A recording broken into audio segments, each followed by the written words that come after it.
하면 됩니까? 네. 한 가지만. 근데 타겟팅 시청자들이 누구예요? 없어. 어떻게 했으면 좋긴 해줘. 목사님한테 제일 많이 반응하시는 분들이 어떻게 돼요? 나이대 20, 30대? 20, 30대? 3, 40대? 3, 40대? 20, 30대겠지. 약간 특성이 어때요? 조금 나 그거 몰라. 모르겠어요.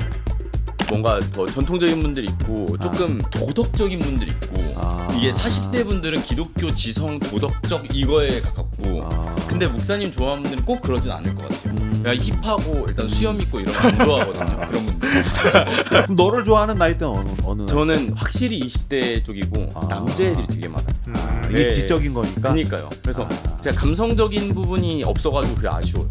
왜냐면 그래야 자매님들이 볼 때 아주 수컷 밭이에요. 제 채널은 수컷 밭. 네, 안녕하십니까. 라이트하우스 광동 김희중 목사입니다. 네, 서울슈퍼 이명규입니다. 오늘은 비공식 인터뷰로 양시무스님을 모시고 함께 인터뷰하도록 하겠습니다.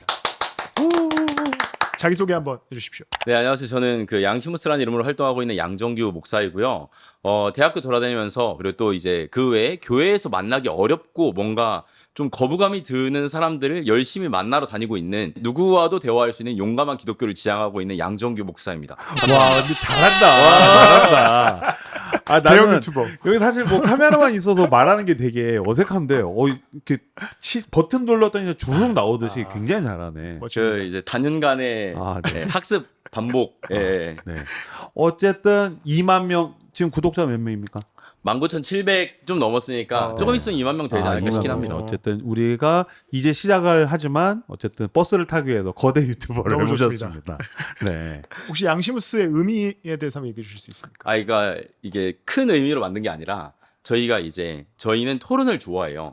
다마스커스라고 하는 채널을 중심으로 저랑 이제 친한 분들이 활동을 했었는데 거기에서 우리가 매직 토론랜드라는 걸 열자. 그게 뭐냐면 계급장이고 뭐고 다 떼고 익명으로 나와서 토론하는 그 라이브 방송이었는데 아는 형이 친해서 별명이 가리고 그래서 이제 갈라디우스 이러고 제가 그럼 난 양이니까 막시무스에서 양 붙여가지고 막시무스 그래서 검투사 둘이 나간다 약간 이런 느낌으로 했던 이름을 가지고 제가 원래 활동명이 아니었는데 홀리 컴뱃에 약간 컴뱃이면은 막시무스지 해가지고 썼다가 유명해져가지고 이름을 바꿨습니다.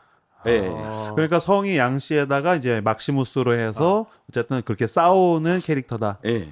그러니까 검투사 약간 이런 느낌으로. 네.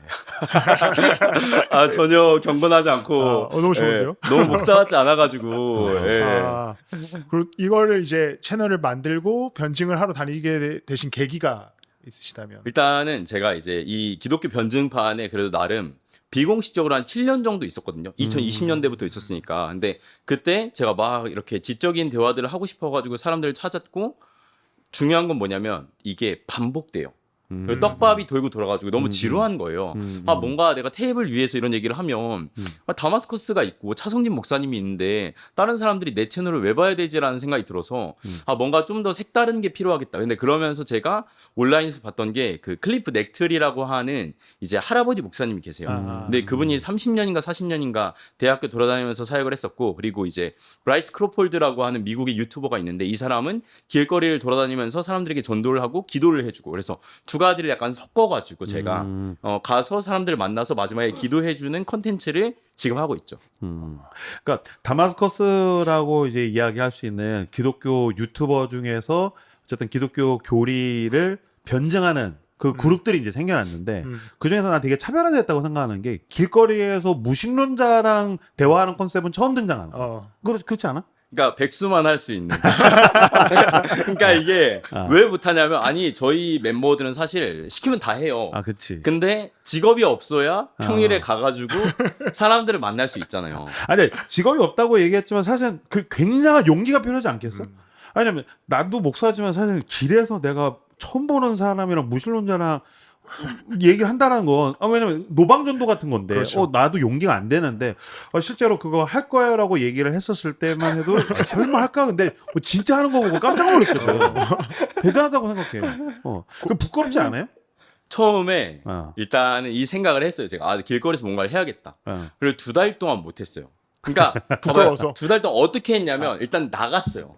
나가가지고 사람들이 지나다니는 걸 보면서 말을 걸어야 되는데 못 걸고 우물쭈물 한 몇 시간 하다가 집에 돌아오는 거를 열흘 정도 했어요. 아 진짜? 네. 아. 한 열흘 정도 우물쭈물 이거 미쳤다 이거 못 하겠는데 이게 미국이랑 한국이 달라요. 그치. 네. 그래서 일단 안 되겠고 그래서 제가 이제 처박혀가지고 어떻게 해야 되지? 내가 막 큰 호언장담하고서 예, 모두가 나한테 가지 말라고 했는데 내가 한국 교회에 새로운 길을 찾겠다고 나왔는데 백수 뭐 아무것도 못하고 내 진심이 겨우 이 정도밖에 안 된다 이 생각하고 이렇게 자의함에 들었다가 제가 유튜브에서 어떤 고등학생이 그 스케치북 같은 거 들고서 지하철에서 뭔가 이렇게 하는 걸 봤어요. 그래서 이거 되겠다. 그래가지고 스케치북을 딱 사서 그날 학교에 가기로 했는데 충남대 대전에 있을 때 그날 아침에 가야지 하고 오후 3시 반까지 못 갔어요.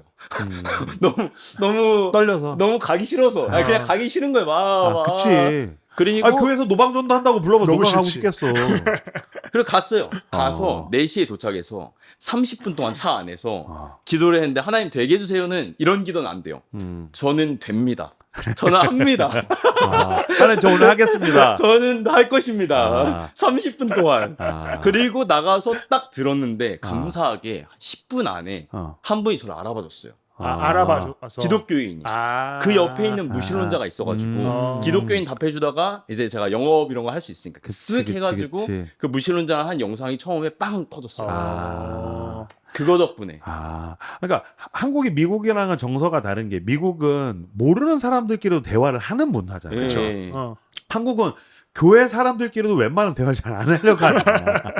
근데 이거 무신론자랑 대화한다는 건 보통 일이 아닌데 그 폼을 열었다는 게 열흘 동안 못 나갔다는 건 되게 나도 용기가 생기네. 가서 이렇게 스케치북 들고 서 있을 때 빨리 보통 반응이 오나요? 아니면 아니요, 1시간에 1명 정도 반응할까 말까인 것 같아요. 그럼 최대로 기다리신 시간은 뭐 어떤 때는 막 2시간 기다렸는데 안 돼가지고 허탕 치고 그냥 가기도 하고. 그러니까 2시간 정도 안 되면 어떻게 되냐면 학교 이제 시큐리티가 오세요. 그래서 되게 정중하게. 이 정도 했으면 가라 이제. 예. 저도 이제 그러면 죄송합니다 이렇게 가고. 예. 근데 그렇게 제가 거절을 당하기도 하고 효율이 떨어지니까 요즘에는 저를 알아보고 연락을 주는 분들이 생기니까 미리 섭외를 해서 그분들을 통해서 들어가서 그분의 친구 잡아가지고 막 이렇게 타고 들어가는. 그래서 제가 그 이름을 작전명 기생라합이라고 예. 그 안에 있는 내부자와 소통해서 이렇게 들어가서 트로이 목마처럼 약간 그런 것도 좀 하고 있습니다. 그러니까 어쨌든 가서 무작위로 아무나 대화하는 거는 쉬운 일은 아니다. 어렵죠. 어떻게든 무신론자와 대화를 하려고 여러 활로를 뚫다가 보니까 연결이 된 거다라고 볼 수 있겠네요. 그리고 그래도 그걸 할 수 있었던 이유는 용기가 필요하잖아요. 제가 그치. 이미 7년 동안 온라인에서 그냥 모르는 무신론자가 아니라 그 달코 다른 애들 있잖아요. 고이고 고인 애들. 그러니까 딱 툭 찌르면 이제 성경에서 어디가 제일 취약한지 알고 그냥 쑥쑥 찌르는 애들 있어요. 걔들이랑 맨날 디베이트 했거든요. 맨날 디베이트하고. 그런 친구들이 있어요, 실제. 그러니까 우리는 더 이상 서로를 설득하지 않아요. 이미 이제 입장이 거의 비슷하니까. 그러니까 비슷하다기보다는 다 아니까 안 바뀌는 거 알고. 걔들이랑 이제 7년 이렇게 굴렀으니까 길거리에서 하는 질문은 가벼운 거예요. 네, 그런 어떤 시간이 있었습니다. 그 덕분에. 그래서 이 영상 보고 있으면 양시무스님께서 이 눈이 갑자기 어느 순간부터 광기가 나기 시작해요. 왜냐면 이제 얘가 하고 있는 말이 이제 이미 다 반박할 게 정리가 된 거지. 그래서 막 약간 옷을 이렇게 하실 때가 있거든요. 빨리 대답하고 싶어가지고. 진짜? 그게 보여요. 진짜 정확해? 아니 정확한데 어떻게 이렇게 잘 알았어요? 제가 이게 약간 단기간에 원래도 보아왔지만 인터뷰를 위해서 한 번에 너무 몰아보니까 이 약간 쪼 같은 게 보이는 거예요. 쪼지, 그치. 근데 갑자기 얘가 하는 말이 이제 나한테 완벽히 걸려들었어. 그래서 그때부터 눈에서 갑자기 막 빨리 말하고 싶으셔가지고 이런 게 보이더라고요. 네, 그 지점을 얘기했단 말이야. 이제 걸려들었네. 약간. 그러니까 기존에 해오던 것보다는 이렇게 대학교에서 만나는 건 약간 좀 쉬운 대화 수준의. 웬만하면 물론 이제 저도 그래도 가끔 대답하지 못하는 것들이 있고 네네. 최근 영상에 그걸 올렸어요. 제가 이거 갑자기 생각이 안 나네. 망했습니다 해서 영상 올린 게 있거든요. 그래서 근데 그런 것도 있긴 한데 근데 대부분은 그것도 제가 전에 대답을 한 적이 있는데 기억이 안 나고 뭐 그런 게 있으니까 저도 언제나 실패할 때가 있죠. 그렇지만 제가 추구하는 건 내가 제일 논리적이다가 아니라 기독교인이 너희와 동등하게 얘기할 수 있어. 저 이걸 보여주고 그치, 있었어요. 그치. 네. 그렇지. 그러니까 사실은 무신론자들이 엄청난 이론으로 무장돼 있는 사람이 뭐 얼마나 있겠어. 사실 신이 없다라고 믿는 사람이 굳이 무신론에서 공부를 할 필요는 없잖아. 근데 거기 난 그것도 일종의 관심이라고 생각을 하거든. 그러니까 거기에 대해서 난 너희들의 이야기에 귀를 기울이려고 하고 있어. 난 너희들과 뭔가 대화를 하고 싶어. 난 이 애티튜드 자체가 되게 굉장히 중요하다고 생각해. 사실 신앙에 있어서. 그리고 지금 이제 변증이 사실 제가 생각에는 한국 교회 변증이 많이 사라진 시대라고 느껴지거든요. 많이들 안 하잖아요. 사실 교회 안에서는 변증이 지금 중요한 이유에 대해서 혹시 얘기해 주실 수 있는 근데 것이? 아까 얘기했던 거랑 비슷한데 용기인 것 같아요. 봐봐요. 왜냐하면 이게 이 변증이라고 하는 판에 있는 논의는 달고 달았습니다. 해외 유튜브 보면 다 나와 있어요. 네. 근데 이거를 가지고 자유자재로 써서 중요한 건 내가 나와 입장이 다른 사람과 얘기할 수 있다는 거. 안 그러면 두려워하잖아요. 그러면 악마화하고 비난하고 시끄러워지거든요. 그리고 제가 느꼈을 때 한국 교회의 그 방어 심리가 여기까지 차올랐어요. 그 제가 마지막 설교 때 부제가 신조 사사계호였거든요. 그 진격의 거인이라고 하는 애니메이션 아세요? 네네네. 그러니까 거기 보면은 처음에 조사병단이 조사를 하는 게 아니라 성 안에서 싸우고 있거든요. 한국 교회의 느낌이 딱 그 느낌인 것 같아요. 나가서 빛이 어둠을 향해 나가서 세상의 소금이 돼가지고 대화하고 가장 어두운 곳에 가서 빛을 보여줘야 되는데 우리끼리 딱 방벽해가지고 두려워하고 있어요. 밖에 거인들이 있다. 근데 적신에서 싸워야 되는데. 무신론자들이 거인은 아니거든요. 그치. 네. 얼마든지 어쨌든 서로 교류를 할 수 있는데 성 안에서 우리끼리 싸우고 있다는 느낌. 제 느낌은 그거였어요. 아니 동성애자들 뭐 성소수자들 이런 사람들이 거인은 아니거든요. 그치. 그냥 하나의 그냥 사람에 불과하고 아니 우리가 예수님의 능력 있고 전 최근에 무당 만나봤거든요. 그러니까 무당 만나러 갈 때 약간 괜히 좀 기분 안 좋은 거예요. 아씨 이거 막 뭐 이상한 거 붙어보면 어떡하지? 괜히 무당이 너 죄짓지 막. 내 치부 얘기하면 어떻게 하지? 그치. 근데 그 가오가 있잖아요, 그죠? 그치. 믿음으로 가는 거죠. 그치. 예, 가가지고 막 그 사람이 방울을 흔들고 해도 나 야소 귀신이 내 뒤에 있다. 내가 더 세다. 약간 요 느낌으로. 예. 그러니까 한국이 그럼 지금 진격의 거인 그 성벽 얘기를 했는데 내 되게 와닿는 게 그 성벽 교계라는 성벽 바깥의 세계와 교류 자체를 너무 터부시하는 것 같아. 그 내가 그 미국에 있는 동기 신학교 다니는 박사 과정에 있는 동기 얘기를 들었는데 너무너무 보수적인 신학교인데 여기선 정기적으로 뭘 하냐면은 접할 수 없는 신종의 죄인이라든지 동성애 수준이 아니라 그렇죠. 완전 새로운 자기 정체성을 막 주장하는 사람들을 불러서 계속 디스커션을 한다는 거야. 그러면 신학교 교수부터 해가지고서 모든 학생들이 모여서 이야기를 들을 땐 그냥 그 사람이 하고 싶은 말을 다 하게 한대. 심지어 너무 불경스럽고 베라벨 얘기를 다 하게 해서 그 앞에서는 그 사람 말 다 들어주고 그 사람 가고 나면 그 다음날 자기들끼리 모여서 이걸 어떻게 해석할 것인지에 대해서 신학적인 논쟁은 다음에 한다. 난 이게 되게 좋았어. 그러니까 야, 이 사람 얘기 한번 들어보자.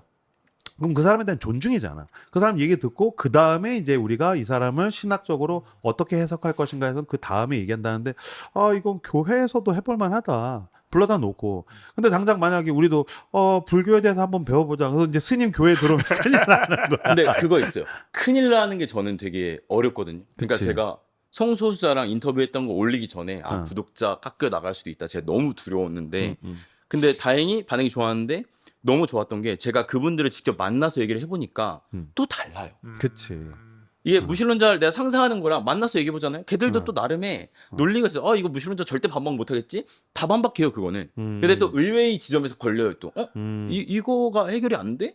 이제 그러면은 이거 많이 하면은 그 대응법이 생기는 거죠. 그래서 저는 그거를 연구해서 모두가 그럴 수 없으니까 못하는 사람들에게 제공해주고 싶은 마음도 있었어요. 네. 내 거 대신 보고 이럴 때 이렇게 대처해 라는 느낌. 보통 영상 올리면 제가 봤을 때 그러면 교계에서 악플이 제일 많이 달리시겠네요. 양쪽에서 달려요. 네. 저는 한 곳에서 욕을 먹지 않아요.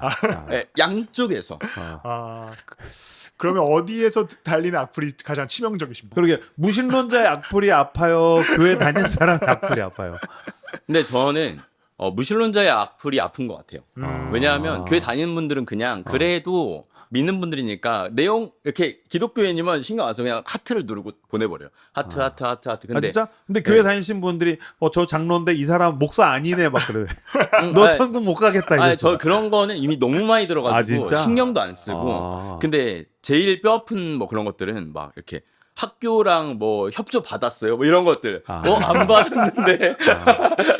그런 것들. 꼬투리 잡는. 네, 진짜 꼬투리. 진짜 내 활동에 방해가 생길 것 같은 것들. 그런 거 아니면 진짜 센 질문들이 있거든요. 정말 폐부를 찌르는 것들. 예를 들면? 뭐 예를 들어 가지고 당장 기억이 안 나는데, 그러니까 예를 들어 제가 뭐 부활에 대한 논증들을 하면은 그 자료는 좀 더 뒤에 자료라서 좀 어렵잖아요. 이렇게 전문 지식을 가지고 온 분들이 있으면 좀 저도 긴장을 해요. 그치. 근데 그분들은 힘들지만 싫지는 않은 게 계속 디베이트를 하면 저도 그 디베이트 한 자료들이 이렇게 올라가요, 레벨이. 그래서 그런 거 들고 오면 이미 저번에 만난 적이 있어. 걸렸다. 예. 그 광기. 이미 예방 접종이 됐어. 그치. 예. 난 백신을 맞았다. 그러면 이게 막 변증하실 때 보면 뭐 인문학적인 얘기도 많이 하시고 예. 철학, 과학 얘기 다 하시는데 어떤 거를 가장 많이 소재로 사용하십니까? 왜냐면 신학은 아무리 얘기해봤자 무신론자들이 모르는 예. 영역이니까 어떤 거를 가지고 얘기해야 무신론자들에게 가장 잘 이야기할 수 있는지. 그러니까 저는 원래는 과학을 제일 많이 사용했어요. 그리고 과학이 제일 직관적인 소재라고 생각을 해요.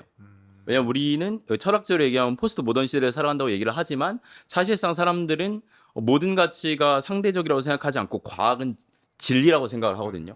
그런데 과학의 영역은 제가 전문가가 아니기 때문에 쓸 수 있는 거에 한계가 있거든요. 그래서 과학으로 시작해서 철학으로 스무스하게 넘어가는 걸 주로 취해요, 제가. 네, 과학, 철학, 스무스, 그리고 약간 변호하기 어려운 지점들은 근데 기독교는 이렇게 믿는다. 신학으로 다시 넘어오고. 약간 이 프레이밍 전환을 얼마나 스무스하게 하느냐가 제가 봤을 때 그 매끄러운 변증의 핵심인 것 같아요. 사실 과학 얘기를 하다 보면 유전공학 얘기를 할 수밖에 없는 시스템이잖아요. 예. 무신론자들의 얘기하면. 그럼요. 그럼 그러다 보면 결국에 또 이제 이쪽 기독교계에서는 왜 뭐 진화관에 얘기하는가? 저는 항상 밑밥을 잘 깔아요. 그래서 내가 신학자가 아니다. 나는 항상 상대방의 전제에 깊숙이 들어가서 그걸 뒤집는다. 네. 그래서 전 두 가지를 같이 얘기하거든요. 진화론적으로는 이렇게. 근데 그게 아니라 우리가 성경의 내용을 그대로 믿어도 이렇게. 둘 중에 뭐 할래? 약간 이런 느낌으로. 저는 제가 가지고 있는 하나의 입장을 피력하기보다는 내가 이런 툴들이 있는데 이 중에 어떤 기독교가 마음에 들어? 라는 걸 좀 더 많이 한 편인 것 같아요. 한국교회의 현실 때문에. 네. 이제 갑자기 쓸데없는 질문인데 계속 변증을 하고 다니시다 보면 직업병 같은 게 생기시지 않겠습니까? 일상 대화 속에서도 변증을 뭔가 말싸움과 어떤 토론에 막 갑자기 이런 욕구가 불탄다든지 이런 건 없으십니까? 그런 게 없잖아 있긴 한데 그게 욕구가 불탄다기보다는 습관적으로 대화를 할 때 약간 말싸움을 하게 될 때가 있잖아요. 그럼 져줄 수도 있어야 되는데 무조건 이기려고. 이기려고 드는 그런 건 좋지 않은 것 같은데 그래도 제가 현실에서 사람들이랑 디베이트를 많이 안 해요. 관계가 있는 사람들이랑은. 왜냐면은 관계가 있으면은 관계가 깨질 확률이 되게 높기 때문에 저 그런 욕구는 이미 제 오픈 채팅방 아니면 친구들이랑 많이 풀고 그러니까 잘 풀어요. 그런 욕구는. 그리고 이미 댓글이 막 이제 엄청 많이 달려가지고 그 사람들이랑 하면은 평소에는 그런 거 하고 싶지가 않습니다. 많이 이렇게 힘이 빠져요. 그럼 지금 댓글들에도 다 대댓글 다시면서 변증하시는 건가요? 원래는 그랬는데 이제는 감당이 안 되고 옛날에 하트 눌러주는 것도 맨날 했는데 지금은 이제 일주일에 한 번씩 몰아서 지금도 한 100개 넘게 쌓인 것 같아요. 진짜? 네. 그러니까 제게 조회수에 비해서 댓글이 진짜 많아요. 네. 그래서 몰아서 하트. 그 중에 좀 의미 있는 질문들 있잖아요. 그런 것들만 하트 안 하고 남겨놨다가 나중에 따로 달아드리고. 그럼 이렇게 막 계속해서 만나고 싶어 하시는 분들이 좀 있나요? 그러니까 무신론자들 중에서 내가 당신 한번 만나보고 싶다 이런 분들이 좀 계신가요? 계세요. 무신론자도 계시고 뭐 신자도 계시고 다양해서 제가 인스타에 원래 그런 거 없었는데 이제 뭐 이렇게 만나기 힘들다 뭐 이런 것들을 해놨어요. 안 그러면 감당이 안 될 것 같아가지고. 그 정도로. 그러니까 그렇게 많은 건 아닌데 자꾸 이렇게 끼어드니까 뭔가 뭐가 너무 많아서 안 돼요라고 거절하기에는 그렇게 많지 않고. 무신론자가 힘든 것 같아? 아니면은 그 기독교 안에 있는데 자기 고집이 강한 사람이 있는 것 같아요. 막 대놓고서 막 에 창조로는 안 믿네 막 약간 그런 식으로 해. 답을 이미 하신 것 같은데. 예? 뭐가 힘든지. 그러니까 저는 논리적으로 무장된 무신론자가 힘듭니까? 아니면은 편협한 교계에 있는 사람이 힘듭니까?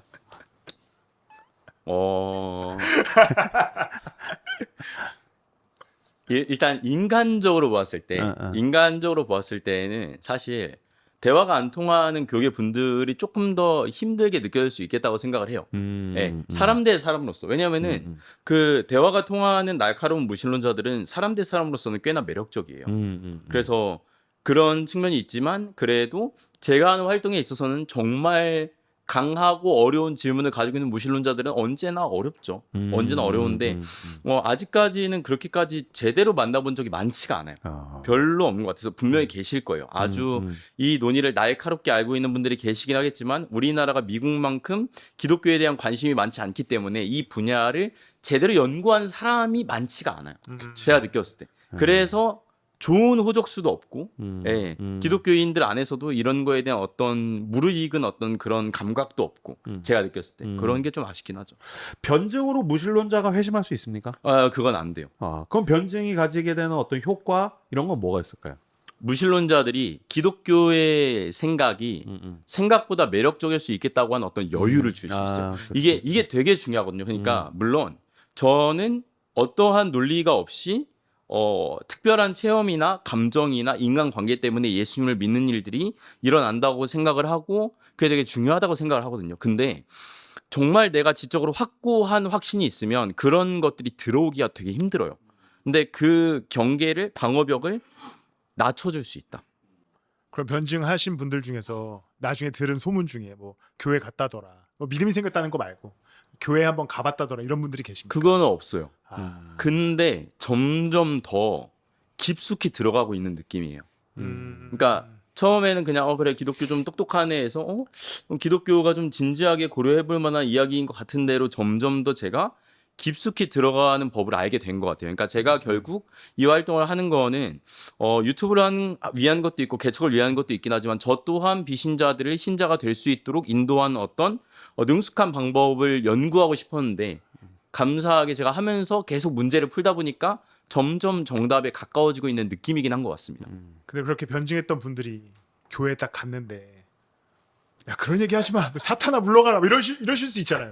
그러니까 그런 분들이 갈 교회가 필요하지 않은가. 그러니까 양심스랑 대화해 보니까 교회 가볼 만해. 교회 갔는데 이 교회는 달라. 갑자기 야 넌 왜 사탄이 우리 교회 갔어? 이렇게 될 수 있잖아요. 그러니까 그 교회만이 아니라 그러니까 어딘가에 있을 거예요. 저는 믿거든요. 어딘가에 그런 건강한 교회가 있기야 하겠으나 일단 제가 아는 것 중엔 거의 없어요. 그래서 제가 있는 활동하는 공동체 중 하나가 랜선교회인데 랜선교회 안에는 정말 잡다한 신앙을 가진 사람들이 많아요. 일단 랜선교회 안에서 부활을 믿는 사람은 대단한 사람입니다. 너 부활을 믿어? 되게 신이시라는데? 너 되게 종교적인데? 그러니까 근데 그런 사람들 중에 어떤 사람이 나 좀 교회를 가보고 싶은데 라고 할 때 보낼 만한 교회가 이제 시강교회 아니면 저 라이트하우스 이제 목사님 교회, 서울숲교회 딱 여기 두 개 외에는 제가 추천하는 곳이 없거든요. 그럼 이제 개척을 해줘야 되는 거 아닙니까? 만약에 개척을 한다면 이제 그런 분들이 조금 올 수 있는 교회를 만들어 보고 싶고 제가 굳이 그런 이유는 뭐냐면 뭐 옳다 그르다 이거보다는 어쨌든 전 교회는 성도님들의 어떤 그 구성원들의 속성에 따라서 형성이 된다고 믿거든요. 그래서 한국교회가 기존의 문법으로 만들어낸 것들은 의미가 있지만 이 새로운 시대에 무신론자들이 와도 편하게 정착할 수 있는 교회를 만든다면 또 좀 새롭지 않을까? 그리고 뭔가 좋은 모델로서 이렇게 좀 보고 연구하고 따라하고 할 수 있는 어떤 아이디어가 될 수 있지 않을까라는 생각이 들어가지고 그런 데를 좀 만들어 보고 싶은 생각이 있습니다. 내가 봤을 때 양시모스 채널을 봐도 그렇고 굉장히 잘하는 게 사람들이 변증 그러면 갖게 되는 가장 큰 오해는 뭐냐면 토론에서 이기냐 지냐라고 생각하잖아요. 그래서 기독교의 논리가 이겨야 되는 거라고 생각하는데 사실 그게 아니라 설명을 해주면서 그 사람에게 매력을 느끼게 하고 호감을 느끼게 하는 거. 난 그걸 양심수 굉장히 잘한다고 생각해요. 왜냐면은 사실은 변증을 했었을 때 상대 논리를 다 박살내면 그 사람이 회심을 하느냐. 박살내면 자존심이 버텨서 내가 군대에서 해봤거든. 군대 가서 상대 논리 다 박살냈더니 얻어 터졌거든. 왜냐면 이등병이 막 일병 가르치니까 계속 또 얻어 터졌는데 그냥 쭉 변증을 하면서 논쟁을 하되 그 부분에 대해서 매력을 느끼게 해주는 거. 난 그걸 양심수가 굉장히 잘하고 있다고 생각합니다. 네. 근데 제가 목사님께 강의 들었잖아요. 그러니까 교회 개척할 때 뭐가 중요한 것인가, 설교에서 뭐가 중요한 것인가. 그때 그 김동욱 목사님 맞나요? 얘기하시면서 멋이 중요하다고 얘기하셨잖아요. 그치. 근데 저는 요즘에 계속해서 그 지점이 계속 걸려요. 그게 제가 변증하면서도 계속 생각했던 부분이고, 아, 기독교가 왜 이렇게 멋이 없지? 그리고 이 멋이라는 게 멋있어야지 한다고 되는 게 아니잖아요. 그치. 저는 그 어제 제가 어떤 그 지휘자분이랑 작가님 만나고 왔는데 그런 비슷한 얘기를 또 했었는데, 그래서 뭔 얘기했었냐면 이찬혁 얘기하면서, 이찬혁 보면 되게 멋있잖아요. 되게 멋있는데 이찬혁 일루미나티 아닙니까?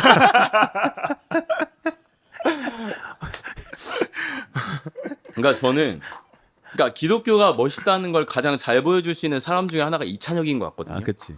기독교적 가치관을 가지고 짜치게 안 하고 막 공포 조성 안 하고 되게 뭔가 여유롭게, 그리고 이 시대의 트렌드에 맞게 딱 해내는데 이찬혁이 힙합 씬에 가서 뭐 어느새부터 힙합은 안 멋져 딱 했는데 난리가 났잖아요. 그치. 그러니까 긁히니까 더 멋없거든요. 근데 그런 것처럼 기독교는 안 멋진데 이게 딱 지금 현 기독교에 대한 가장 중요한 진단이 아닐까. 뭐 이게 도덕적으로 뭐 그것도 중요하지만 기독교가 멋을 잃었다. 약간. 그치. 왜냐면은 진리가 너희를 자유케 하리라. 그러니까 하나님이 인간에게 자유를 주신 것은 하나님이 인간을 사랑하시고 하나님이 사람으로부터 사랑을 받고 싶으셔서 자유의지를 주시고, 그리고 복음이 우리에게 주는 가장 큰 혜택은 진정한 자유를 준다고 생각하거든요. 근데 복음이 아니라 율법주의적인 생활을 하면은 공포에 의해서 사람들이 계속 올가매니까 이 자유로부터 발생하게 되는 매력 같은 걸 다 상실하게 되는 거죠. 그러니까 뭐 일자 있으면 일루미나티야, 세모 있으면 일루미나티야, 동그라미 있으면 일루미나티야, 뭐 다 일루미나티야. 그러면 뭘 할 수가 만물 있냐고. 일루미나티설 이거잖아요. 그러면은 십자가만 쓸 수 있는 겁니다. 근데 저는 설령 그게 진짜 일루미나티의 어떤 공격이라 할지라도 기독교가 가질 수 있는 여유는 뭐냐면, 와라, 다 씹어 먹어주겠다 이거잖아요. 그치. 금리빨 빼고 다 씹어 먹어주겠다. 그러니까 제가 계속 드는 생각이 뭐냐면, 우리가 그러면 어떻게 하면 멋있다는 걸 보여줄까? 이게 기독교 변증판에서 저는 그런 사람들 너무 많이 보거든요. 뭐냐면 되게 똑똑하고 신학을 많이 아는데 되게 그 도덕적이어야 된다는 강박에 사로잡혀 있는 멋이 없는 인간들이 많아요. 말 조금만 거칠게 하면 목사가 어떻게 그래, 목사가 어떻게 이럴 수 있어. 근데 그분들은 제가 느꼈을 때 선을 추구한다기보다는 욕을 먹는 게 두려운 것 같아요. 저는 욕을 먹는 거가 잘 됐다는 얘기하는 게 아니에요. 막 욕 먹는데 개념 없이 막 비호감을 하는 거 당연히 잘못했죠. 근데 그거 말고 우리가 뭔가 나의 정체성을 정당하게 드러내더라도 욕을 먹을 수 있는데 그거 하나에 벌벌 떨면서 떠는 바리새인 같이 나는 잘났어 하는 똑똑한 사람들과, 그리고 저기 어디에 세상이 우리를 어떻게 신경 쓰든 상관없이 멋 있던 거 필요 없다고 공포로 사람들의 상상력을 올가매는 극단 사이에 멋있고 자유롭고 여유로울 수 있는 기독교가 없을까라고 하는 그런 그 지점이 저한테 요즘에 너무 중요한 지점인 것 같아요. 그치. 그러니까 난 지금 이걸 양시무스가 이야기한 게 굉장히 의미 있다고 생각하는 게, 무신론자들이랑 계속 변증을 하고 대화를 주고받는다는 것은 내가 그 사람에게 진리를 전달하는 과정도 있지만 비진리에 의한 공격을 계속 받는 거잖아요. 근데 그게 양시무스라는 한 그리스도인을 무너뜨리지 못한다라는 데 나는 이 힘이 있다라고 생각을 하거든요. 그러니까 기독교는 가장 안전함 속에 숨어 있는 종교가 아니라는 거지. 그러니까 세상과 소통하고 세상과 대화하고 계속해서 치고받는 가운데 우리는 가장 강력한 진리를 쫓아갈 수 있게 되는 건데, 너무 한국 교회가 안전함 속에 더 안전하게, 더 안정적으로, 더 공격받고 싶지 않아. 일루미나티 너무 무서워. 아무 매력이 없지 않는가. 저는 그거를 가장 극대화해서 보여준 게 뭐라고 생각하냐면 순교거든요. 그치, 그러니까 그치. 기독교인들이 순교를 당하면서 이 신앙을 지켰던 그걸 생각을 하면 결국 그게 보여주는 게 뭐냐면, 기독교는 죽어도 죽지 않는 세상에서 가장 강력한 생명력을 가지고 있는 종교거든요.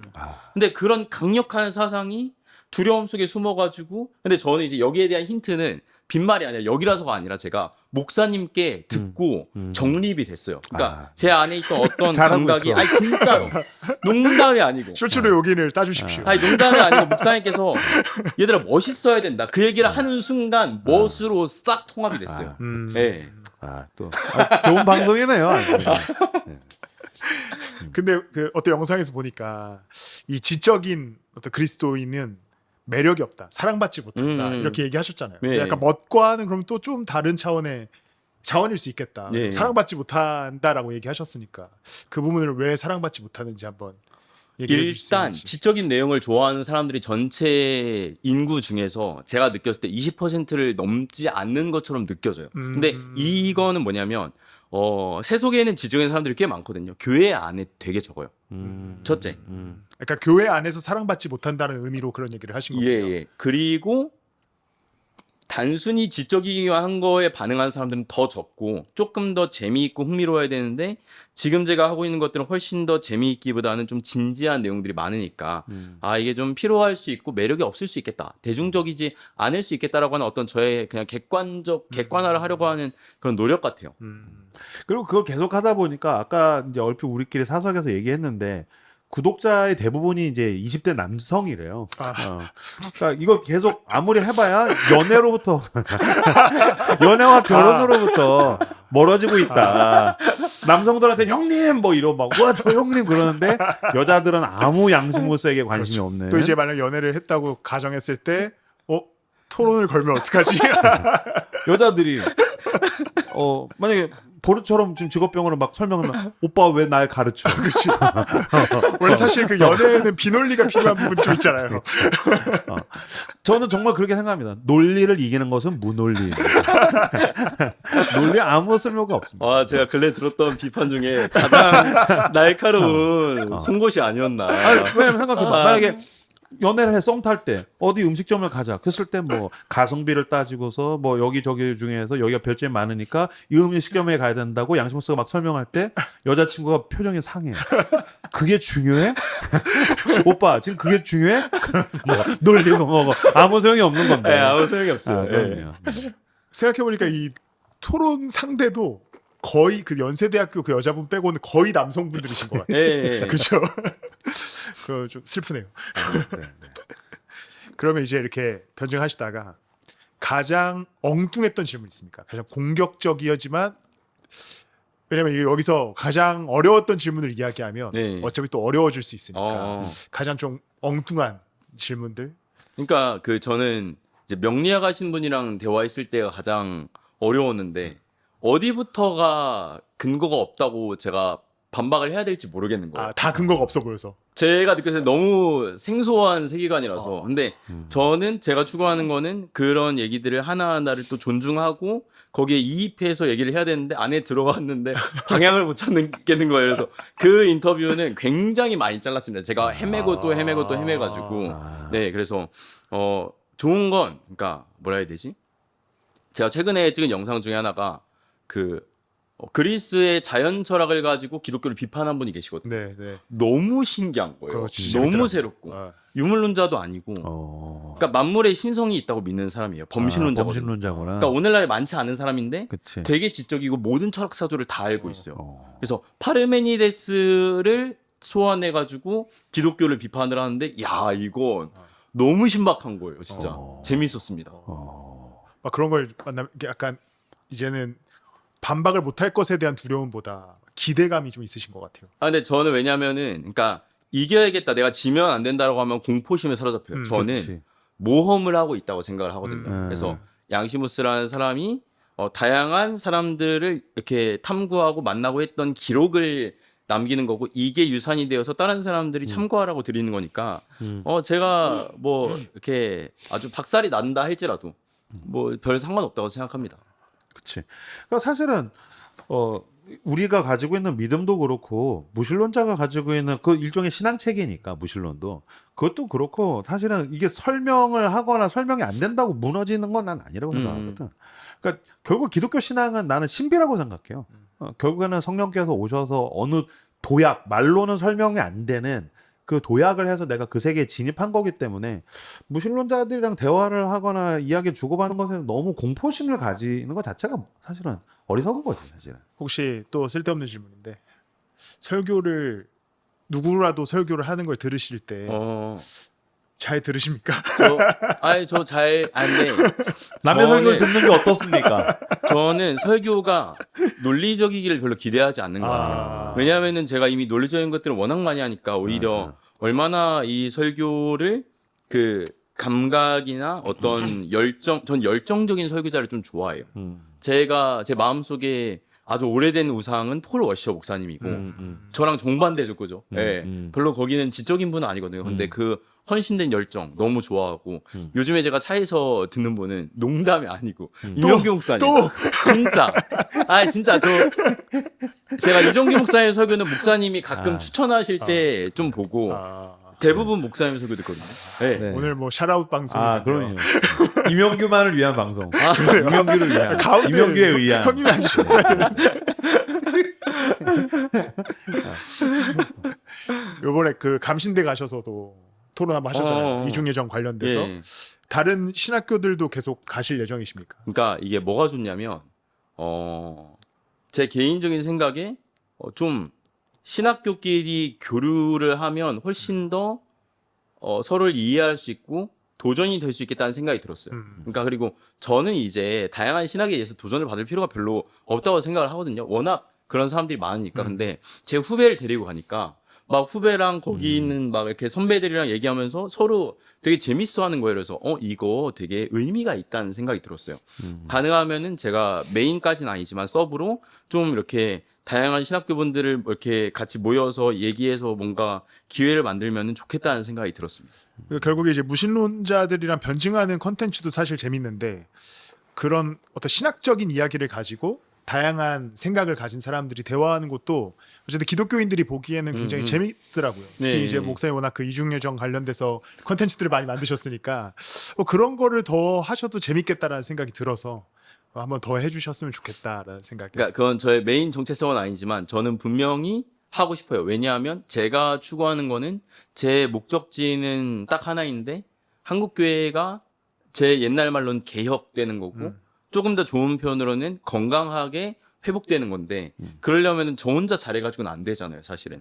그러니까 그래서 만약에 그런 것들이 뭔가 조금이라도 도움이 돼가지고 나중에 조금이라도 성장하는데 그분들에게 도움이 된다면 아주 의미가 있겠죠. 예. 늘 다니면서 사람들한테 질문을 던지는데 질문을 계속해서 하다가 보면 누군가가 나한테 이런 질문을 좀 해줬으면 좋겠는데 왜 안 하지? 라는 거 있어요. 뭐 좀 진지하든지 가볍든지. 왜 사람들이 나한테 이거 안 물어보지? 연애 안 한 지 얼마 됐습니까? 이상형이 어떻게 되시나요? 뭐 먹고 삽니까? 돈을 어떻게 벌어? 왜냐면 제가 강의했을 때 저한테 어떻게 먹고 사냐고 물어보셨어요. 저 그거 되게 중요하다고 생각하거든요. 그러니까 뭐냐면 변정하면 먹고 살 수 있습니까? 2만 명이면 수입이 어떻게 됩니까? 수입 얼마 안 돼요. 얼마 안 되고.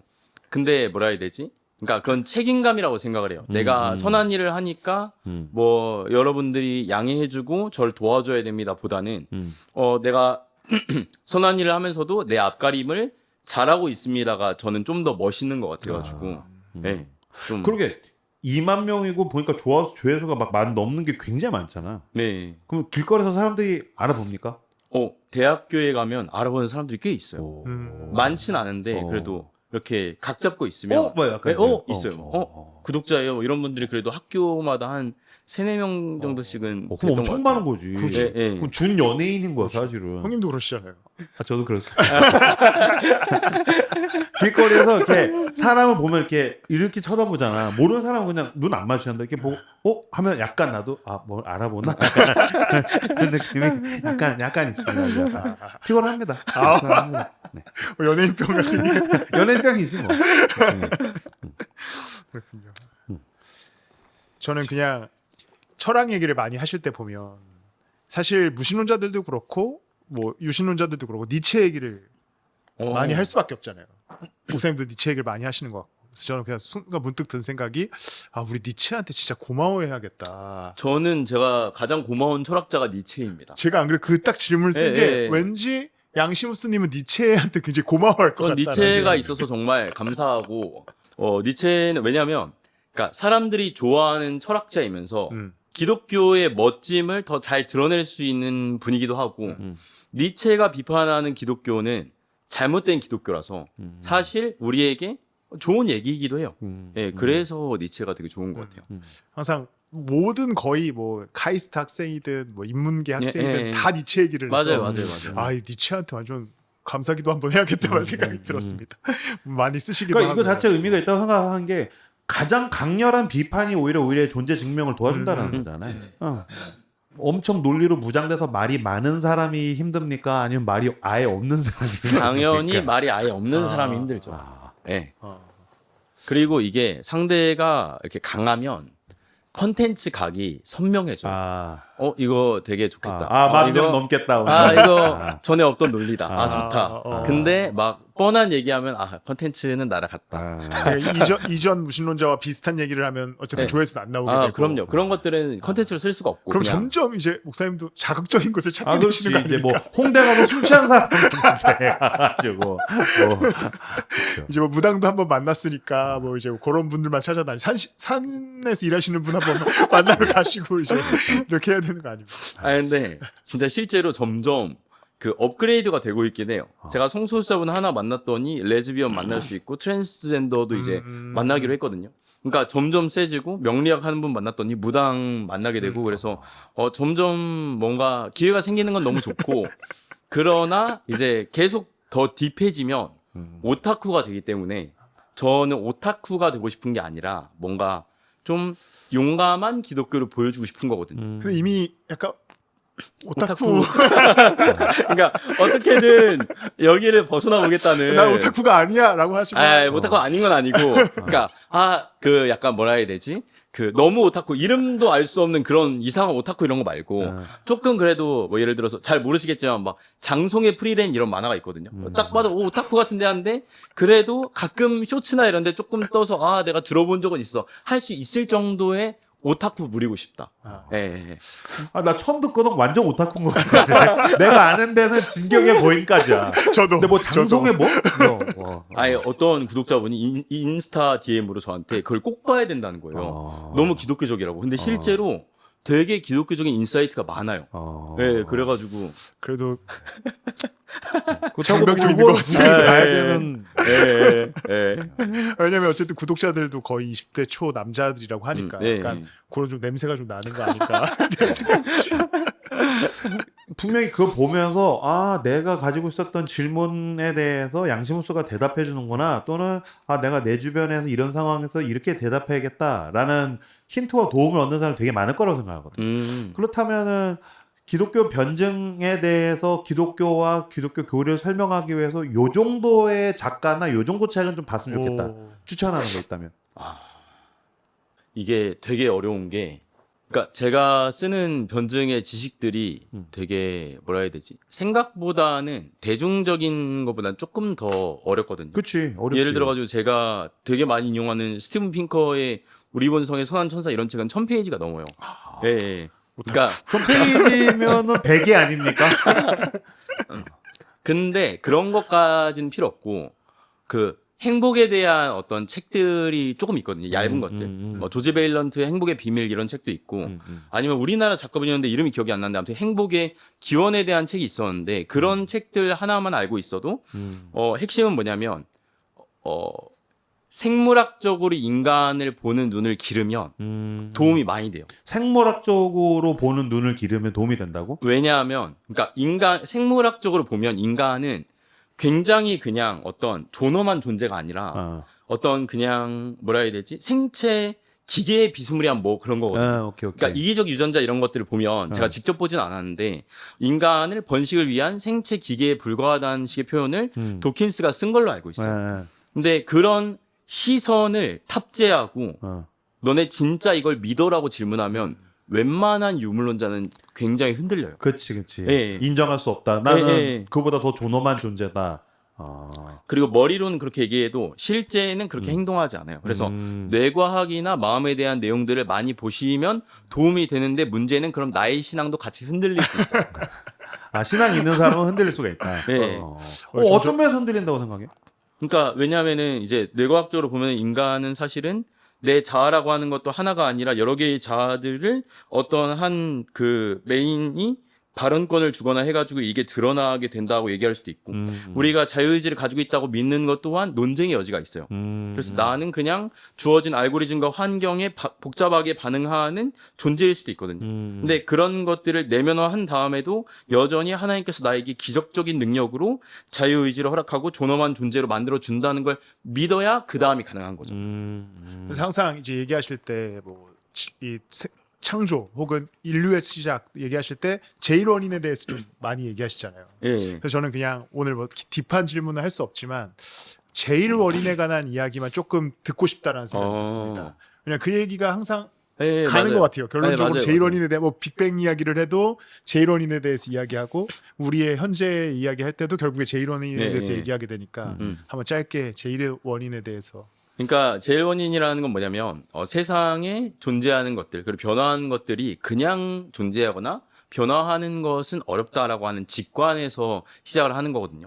그러면은 그런 것들이 원인이 있지 않을까 해서 타고 올라가다 보면 최초의 원인을 만나게 됩니다. 근데 이 최초의 원인이라고 하는 게 결국에는 어떠한 원인도 없이 스스로 존재한 물질들의 집합. 그러니까 빅뱅이라고 하는 그런 게 있죠. 특이점 같은 게. 이게 원래 그냥 아무런 원인이 없이 존재를 했을까? 아니면 그 외에 어떤 더 초월적이고 비물질적인 거에 의해서 존재를 했을까라고 하는 질문이 나오게 돼요. 근데 이 지점에서는 논쟁의 여지가 있는데 두 가지의 또 다른 길이 있어요. 첫째는 이거는 알렉스 오코너라고 하는 그 무신론자 유튜버도 굉장히 강력하다고 인정하는 기독교의 변증인데 이게 우연성 논증이라고 하거든요. 이게 보면은 컵에 보면은 물이 있잖아요. 근데 이 물이 그냥 있는 게 아니라 컵에 의존하고 있어요. 컵은 손은 저에게, 저는 의자와 지구와 이 모든 것들이 의존적인 관계라는 거죠. 그 끝에 있는 것은 어떤 물질적인 것이 아니라 비물질적인 존재이고 그게 물리법칙이라고 할 수 있지만 사실은 중력이 따로 있고 그죠? 그리고 뭐 연력학 제일법칙이 따로 있고 그러니까 이런 여러 법칙들이 따로 있는 거예요. 그래서 어떠한 그 비물질적인 법칙이 독립적으로 존재를 하는 건지 아니면 인격적이고 초월적인 존재가 존재하는 건지는 논쟁의 여지가 있겠죠. 근데 앞에 이야기와 뒤에 이야기를 연결해 보면 그 존재에는 확실한 건 물질은 아니에요. 그럼 비물질적인 존재가 되는 거고 비물질적인 원인이 그냥 우연히 세상을 만들었는가, 의도를 가지고 만들었는가라는 질문이 나오게 돼요. 여기에서는 미세 조정이라는 이야기를 쓰면 됩니다. 그래서 세상이 지금과 같이 존재할 수 있는 확률이 얼마나 높을까? 이런 지성체가 존재할 수 있는 확률은 로저 펜로즈라고 하는 과학자가 말하기를 10의 마이너스 120승분의 1이다. 그러니까 이런 세계가 우연히 존재했는가라고 했을 때 그거보다는 어떤 의도를 가진 존재가 만들었다고 믿는 것이 더 직관적인 것 같다. 저는 이런 식으로 설명을 하는 거죠. 그러니까 하나의 논증이 아니라 몇 개가 이렇게 연결되는 거예요. 지금 쭉 얘기를 유효하게 쭉 하는데 감독님이 참 피곤하게 믿는다.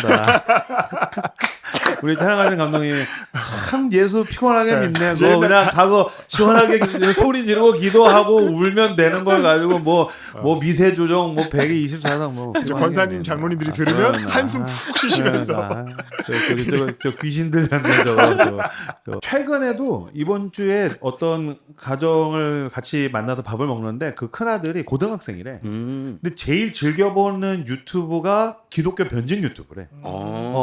얘만 해도 되게 지적 탐구가 있고 그 동생애는 되게 감성적인 애라서 그냥 뭐 막 이러고 있는데 이 믿음이나 뭐지? 근데 기독교 변증 유튜브를 보면서 이게 설명이 되는구나. 그래서 계속해서 그 아빠한테 계속 그 자기가 본 거를 논리를 떠들어서 아빠 너무 피곤하다고. 근데 난 이런 게 되게 도움이 된다고 생각합니다. 너무 좋은 것 같습니다. 네. 이제 마지막 할까요? 어떻게? 시간이 우리 얼마나 됐나요? 와, 그럼 이제 슬슬 마무리를 지으면 될 것 같은데, 어쨌든 현재 꿈꾸는 것이든지 어쨌든 이게 양시무스에게 지금 소명인 거고 의도를 했든 인도하심이든 이걸 따라가는 가운데 이렇게 돼서 2만 명의 거대 유튜버가 된 건데 뭐 꿈꾸는 게 있습니까? 이런 길을 향해 나가고 싶다, 이런 게 하고 싶다. 실버 버튼. 그러니까 그 추상적인 목표는 제가 꿈꾸는 거는 그 이제 제가 나이가 들어서 한 70세 이쯤 됐을 때 제 사랑하는 사람들이 주변에 있고 후배들이 있을 때 그런 얘기를 해주고 싶어요. 우리가 어릴 때 젊었을 때는 한국 교회가 참 어둡고 추웠는데 지금은 되게 건강해졌다. 여러분들도 하나님을 위해서 성실하게 헌신하면 하나님께서 아름다운 열매를 맛보게 해줄 거라고 난 믿는다. 그 얘기를 저는 꼭 해주고 싶거든요. 그래서 그걸 위해서 제가 18살에 하나님을 인격적으로 만나고 이 길을 걷겠다 했을 때 어쨌든 그때 제 눈에 보였던 한국교회는 너무 타락하고 어렵고 힘들어 보였고 이거를 개혁해야겠다는 생각을 했었고 제가 그때 길거리에 나가 전도하면 도저히 전도가 안 되는 거예요. 어떻게 하면 영혼이 구원을 받을 수 있고 어떻게 하면 교회들을 건강하게 만들 수 있을까라는 질문을 가지고 제가 15년째 쉬지 않고 달려고 있는데 이 발걸음을 통해서 어떻게든 건강한 교회를 만드는 조금 더 나은 방법을 알고 싶고 영혼을 구원할 수 있는 조금 더 적실한 방식을 제가 찾아내고 싶고 그런 것들을 널리 공유해서 저만이 아니라 많은 사람들이 좀 유익을 누리고 교회가 조금 더 할 수 있는 한 빨리 건강해지고 회복이 되고 특히 젊은 사람들이 갈 수 있는 교회들이 더 쉽게 마음을 붙일 수 있는 교회들이 늘어나기를 소망합니다. 네. 그럼 가까운 계획으로는 이제 하고 싶으신 컨텐츠라든지 만나고 싶은 사람들 이런 게 있으면 한번 얘기해 주시면. 그러게 만나고 싶은 사람. 다른 의미로 물어보신 거 아니에요? 아니 여자친구 말고. 여자친구 관심 없어. 치여. 내 보기에 한동안은 글렀어.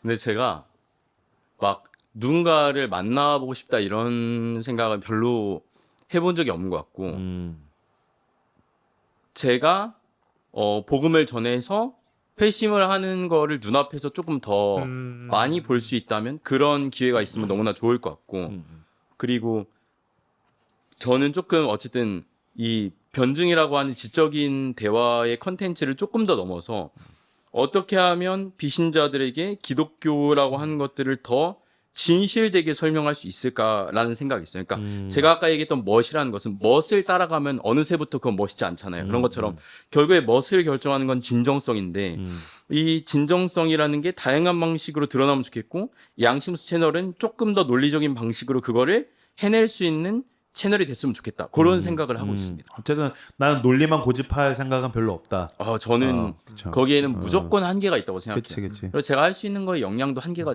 분명하고요. 그렇죠. 예. 너무 좋습니다. 제가 마무리하고 싶었던 게 있었는데 항상 양심우스 컨텐츠 마지막은 기도로 끝내잖아요. 근데 제가 그 기도가 어느 순간 매 영상을 보다 보니까 예. 이 기도가 진짜 핵심인 게 일단은 무신론자라고 한 사람들이 기도를 받아도 이상하고 기도를 안 받는다고 해도 이상해요. 여태까지 떠들어 놓고 왜냐면 그럼 기도를 안 받으면 왜 안 받는 이유를 또 얘기해야 되는데 그 얘기를 하진 않지만 그래서 뭔가 이 기도로 끝내는 게 굉장히 너무 좋다라는 생각이 들었거든요. 그치. 그래서 오늘 우리도 양심스님의 기도로 끝내는 게 어떨까? 네, 좋습니다. 제가 또 존경하는 이영규 목사님 계신데 컨텐츠니까요. 제가 기도 한번 하고 마무리하도록 하겠습니다. 네. 하나님 아버지 감사합니다. 오늘 저희가 이렇게 함께 모여 아버지 한국에 또 사랑하는 영혼들을 구하기 위해서 또 교회들을 세우기 위해서 교회들을 회복하기 위해서 함께 달려가고 있는 아버지 동역자들 함께 모이게 하심에 감사합니다. 주여 아버지 이 채널이 이제 또 시작을 하는데 주님 많은 사람들에게 영적인 유익을 줄 수 있는 채널이 될 수 있게 도와주시고 하나님 아버지 참 한국교회가 지금 힘들고 어렵다고 이야기를 하지만 새로운 희망이 기다리고 있습니다. 젊은 사람들이 기독교에 대해서 관심을 가지고 있습니다. 주여 이것이 여기서 끝나는 것이 아니라 우리를 통해서 우리 헌신을 통해서 주여 우리가 주님의 마음을 더욱더 깊게 묵상할 때 우리에게 지혜를 주시고 기회를 주시고 방향을 알려주셔서 우리를 통하여 이 땅 가운데 하나님의 복음이 조금이라도 더 아버지 전달될 수 있도록 우리를 사용하여 주시기를 원합니다. 그렇게 하실 주님 믿사오며 사랑이 많으신 예수님의 이름으로 기도드렸습니다. 아멘. 감사합니다. 진짜 신기해. 어떻게 말이 이렇게 빨리 하지? 나 대단한 것 같아. 그리고서 막 꼬이지도 않고 딕션도 정확하고 막 말이 쏟아. 나 너무 신기해. 제가 한 번도 설교를 못 들어봐서 설교를 들어보고 싶어요. 설교를 어떻게 하시는지. 제 거 설교 목사님 근데 저번에 보낸 설교 거는 잘해. 조금 그랬죠, 그죠? 아니야. 설교 잘해. 왜냐면 아니, 이 변증만 들어보니까 설교를 과연 어떻게 하실지 궁금해요. 근데 제가 이게 소리 쓰는 게 항상 약간의 불편함이 있어가지고 그 불편해서 말이 빨라지는 것 같아요. 네. 그럼 머리 회전이 빠른 거야. 이게 말을 이렇게까지 빨리 한다는 거는 나는 너무 신기해. 좋게 봐주셔서 감사드립니다. 네. 너무 재밌었습니다. 수고하셨습니다. 수고하셨습니다.